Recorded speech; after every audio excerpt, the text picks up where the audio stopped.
Se por um lado a briga do Arsenal pelo título inglês se tornou ilusória a um mês do término da Premier League, por outro ele está a apenas 180 minutos de disputar a sua segunda final de Champions League ao longo da história, e as convincentes vitórias sobre o Real Madrid comprovam que os Gunners podem dar uma inédita volta olímpica no dia 31 de maio, em Munique.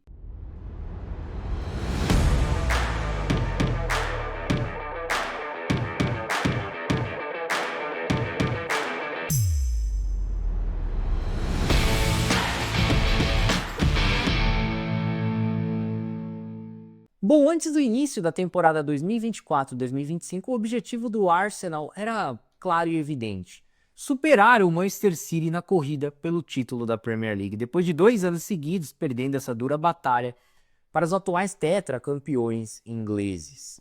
Todavia, todo este cenário projetado pelos Gunners acabou mudando por completo depois que a bola começou a rolar.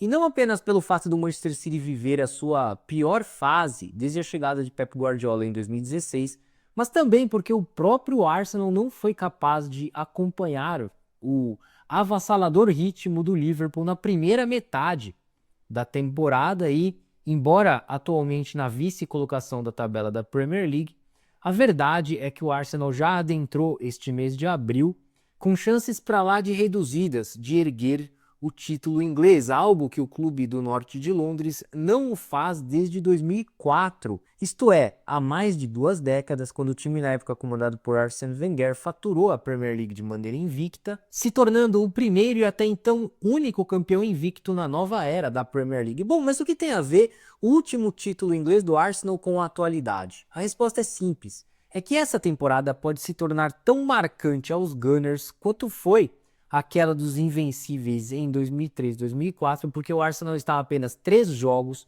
de dar a inédita volta olímpica pela Champions League. E essa condição deve sim ser considerada depois das excelentes exibições dos comandados de Mikel Arteta contra o Real Madrid pelas quartas de final do torneio continental, que se traduziram em uma acachapante vitória por 5-1 no placar agregado, já que o Arsenal venceu o Real Madrid por 3-0 no jogo de ida em Londres e voltou a derrotá-lo por 2-1 no jogo de volta em pleno Santiago Bernabéu, onde não deu a mínima chance para o Real Madrid, tampouco ao estrelado quadrado mágico madriguista, que se reduziu a chuveirinhos na área para tentar, de alguma forma, adentrar a defesa dos Gunners. Por sinal, a tal remontada do Real Madrid ficou somente no imaginário.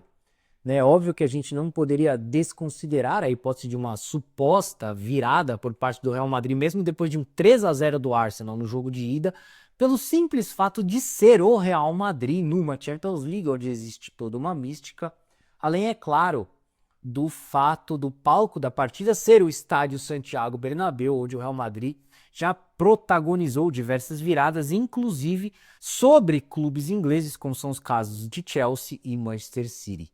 Entretanto, cara, eu acho que toda essa narrativa criada pela mídia espanhola em torno dessa remontada acabou beirando o extremo, sabe? A começar porque o Real Madrid em nenhum momento justificou ter um futebol capaz de reverter uma desvantagem tão grande de 3 gols de diferença. Já começa por aí.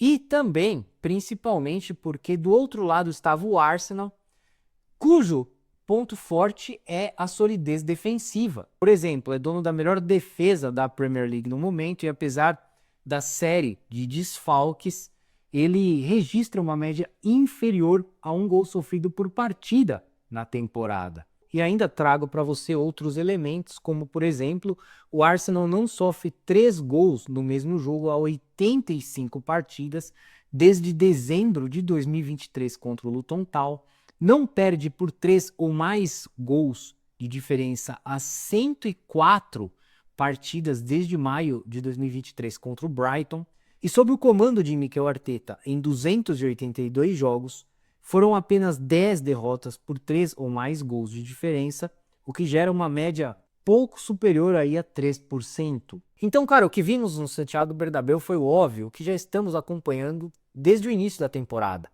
O Arsenal seguro na defesa, cedendo pouquíssimas oportunidades ao adversário, atuando de forma compacta ali Isso a gente pôde acompanhar inclusive na fase anterior da própria Champions League, quando os Gunners atropelaram o PSV Eindhoven por 7-1 no Philips Stadium, se tornando até o primeiro time a marcar 7 gols fora de casa em uma partida eliminatória da Champions League. Além disso, algo que também se confirma por intermédio dos 7 tentos sofridos pelo Arsenal nas 12 partidas disputadas até aqui na atual edição da Champions League. E olha que o Arsenal enfrentou o Real Madrid com o setor defensivo completamente desfalcado em meio às ausências dos zagueiros Ricardo Calafiori e Gabriel Magalhães, do lateral direito Takehiro Tomiyasu, além do volante Jorginho. Seja como for, um dado que demonstra que o coletivo do Arsenal se sobressai ao individual, pois mesmo com os jovens Jurrien Timber, Jacob Kiwior e Miles Lewis-Skelly formando a linha defensiva ali com o William Saliba, o Arsenal anulou o Real Madrid.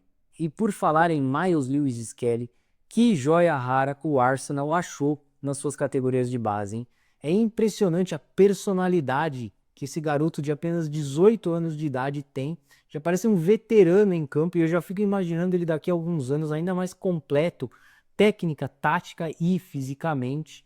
É inegável que tanto a Inglaterra quanto o Arsenal tem um dos melhores laterais esquerdos do mundo aí para mais de uma década, porque o Lewis Skelly joga demais. No meio-campo também, Thomas Partey e Declan Rice se completam, né? Fizeram partidas gigantescas contra o Real Madrid, duas verdadeiras torres ali no meio-campo do Arsenal. Inclusive, o Arsenal vai sentir muito a falta do Thomas Partey, que estará ausente no jogo de ida contra o Paris Saint-Germain devido ao acúmulo de cartões amarelos, e até não sabemos se o reserva imediato Jorginho terá condições de jogo.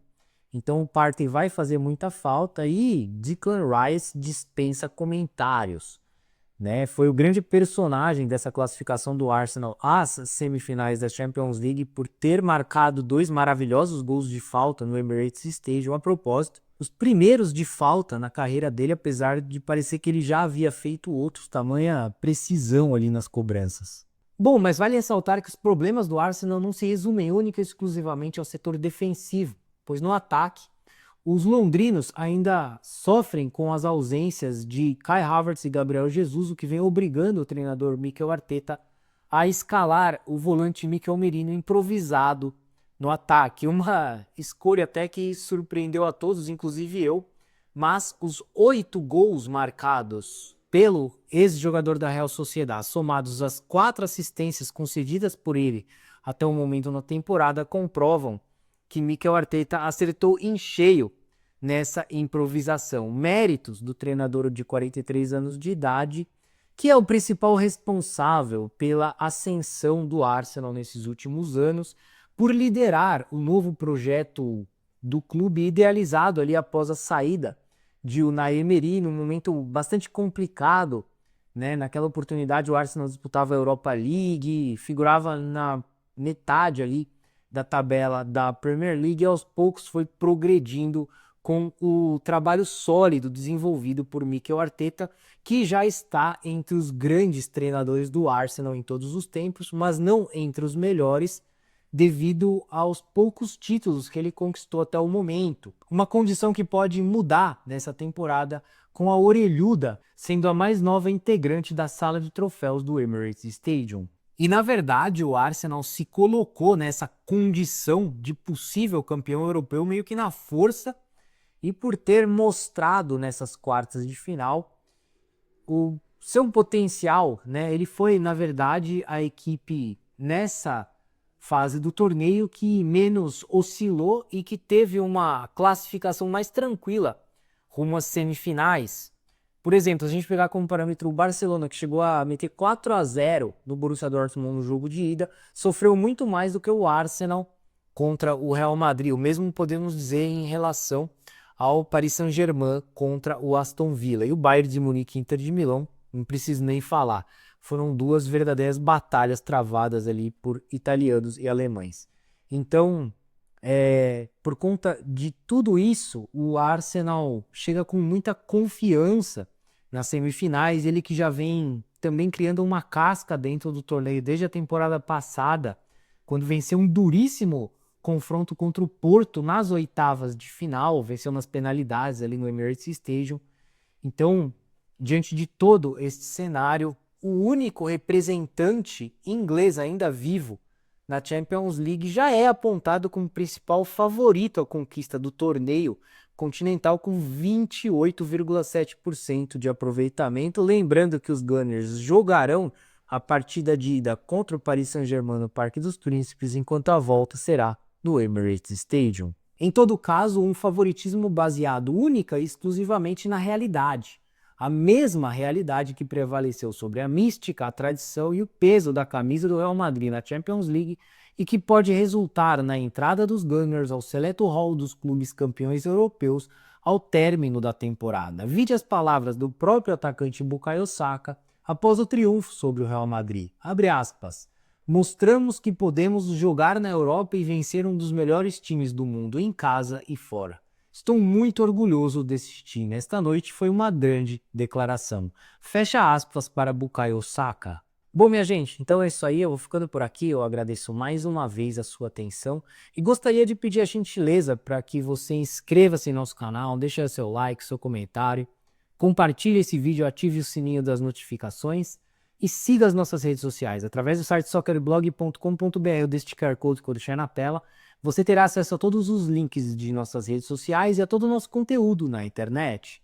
Um forte abraço, uma excelente semana para você. Até a próxima e saudações!